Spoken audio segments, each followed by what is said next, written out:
Mica के कुछ लोगों की राय ये थी कि बड़ी देर से ये प्रेस कॉन्फ्रेंसेस की गई जो पिछले 2 रोज में की गई, लेकिन बड़े मजबूत अंदाज में की गई। देर से सही, लेकिन पाकिस्तान ने उन चीजों के ऊपर नुक्ते उठाए हैं जो कि तवज्जो तलब थे। आपके ख्याल में भारत में जो खामोशी है उस पर क्या कहेंगे सर, कि अभी तक उनको समझ नहीं आ रहा क्या जवाब देना है? क्योंकि पाकिस्तान ने जो कल भी प्रेस ब्रीफिंग DGISPR की थी उसमें भी सबूतों के साथ बात की गई कि किस तरीके से हैंडलर जो है उनको इन्वॉल्व किया गया है दहशतगर्दी में, और आज की प्रेस ब्रीफिंग में भी बहुत सी चीजों का अहाता किया गया है। जी हाँ, बिल्कुल आप सही कह रहे हैं। देखें कि मेरा यही मानना है कि जब भी ISPR ने प्रेस ब्रीफिंग की है या गवर्नमेंट ऑफ पाकिस्तान ने की है, मोफा ने की है, तो हमेशा सबूत के साथ, जिसको हम कहते हैं इररिफ्यूटेबल एविडेंस के साथ की है, वेरीफाइबल एविडेंस दिखाया है कि ये हमारा ग्राउंड रियलिटी से ये इंडियन इन्वॉल्वमेंट है, ये इंडियन टेररिज्म है इन पाकिस्तान है। और जबकि देखें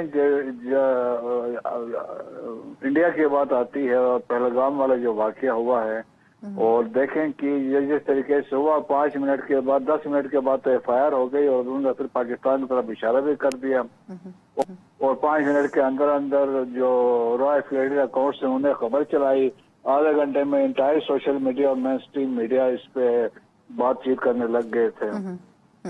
लेकिन अब ये है कि जब ये बात चली है तो इंडिया ने जो एफर्ट्स किए, 100 के करीब डिप्लोमेट जमा किए और वहां जाकर उनको ब्रीफिंग की, तो न्यूयॉर्क टाइम ने इस पर एक स्टोरी की थी।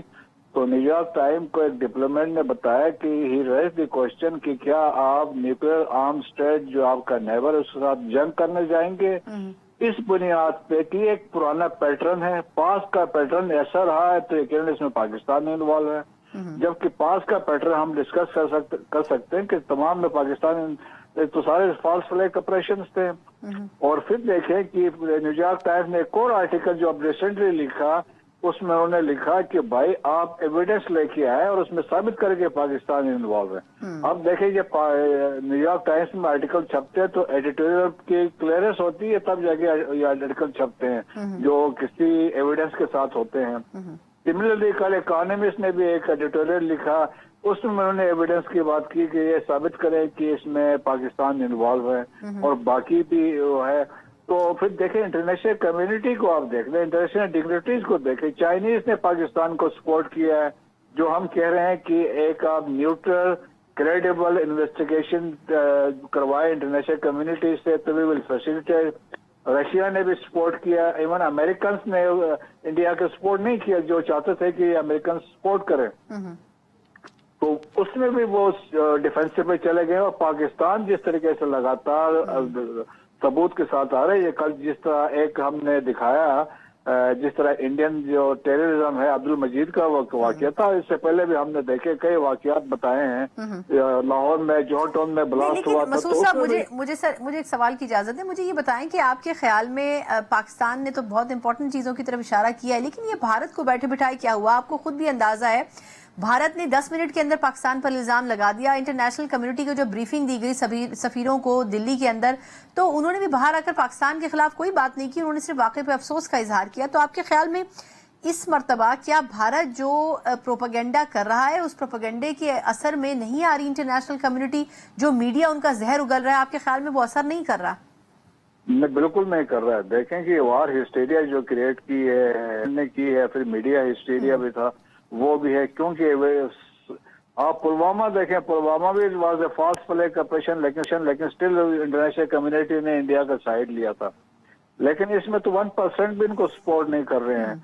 अब इंडिया ने ये फॉल्स फ्लैग ऑपरेशन करवाया था, उसमें बहुत सारी वजूहात थी, जिस तरह के देखे वार ऑन टेरर में पाकिस्तान की कामयाबियां और जिस तरीके से हम टेररिस्ट को मार रहे हैं, और इसके अलावा अफगानिस्तान के साथ जिस तरह आज डिप्टी प्राइम मिनिस्टर ने भी कहा कि हालात हमारे बहुत अच्छे हो रहे हैं, अच्छी अंडरस्टैंडिंग हो रही है, आपकी इकानमी बेहतर हो रही है, आपकी तरह SCO हुआ है, समिट आपने आप माइंस एंड मिनरल्स का करवाया, आप PSL करवा रहे हैं। तो और फिर देखें इंटरनेशनल कम्युनिटी एक्नॉलेज कर रही है, प्रेसिडेंट ट्रम्प ने आपका शुक्रिया अदा किया, आपका स्टांस को एक्सेप्ट किया कि ये Afghanistan epic centre of terrorism और वहां पे वेपन्स भी हैं। तो फिर इसके साथ बहुत सारी चीजें थी। फिर जाफर एक्सप्रेस वाला इंसिडेंट हुआ, उसमें इंडिया फंसा हुआ था, क्योंकि उसमें एस्टेब्लिश हुआ, अभी एविडेंस उस पर भी आ रहा है कि इसमें इंडिया इन्वॉल्व था, क्योंकि इंडिया लाइव कवरेज दे रहा था। वहां पे उनके मीडिया बता रहे थे कि क्या क्या जाफर एक्सप्रेस में चीजें हो रही हैं। तो ये बहुत सारी ऐसी चीजें थी जिसमें है। फिर देखें ट्रांसनेशनल रिप्रेशन में दुनिया भर में इंडिया एक्सपोज हुआ। अब अमेरिका में जो पन्नू पे प्लॉट था दैट वाज फाइल्ड, तो उस पर केस चल रहा है। निखिल गुप्ता अमेरिका कस्टडी में है।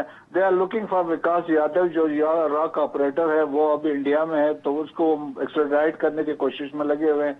तो इंडिया एक्सपोज भी हुआ था, पाकिस्तान में तरक्की हो रही थी, स्टेबिलिटी आ रही थी, इकोनॉमिक इंडिकेटर भी बहुत अच्छे आ रहे थे। तो इंडिया को इन सारी चीजों पर तकलीफ थी। फिर कश्मीर पे उन्होंने नाम निहाल ये नारा लगाया था कि नॉर्मलसी हैज रिटर्न। आप लाल चौक में बैठ के अच्छा, चाय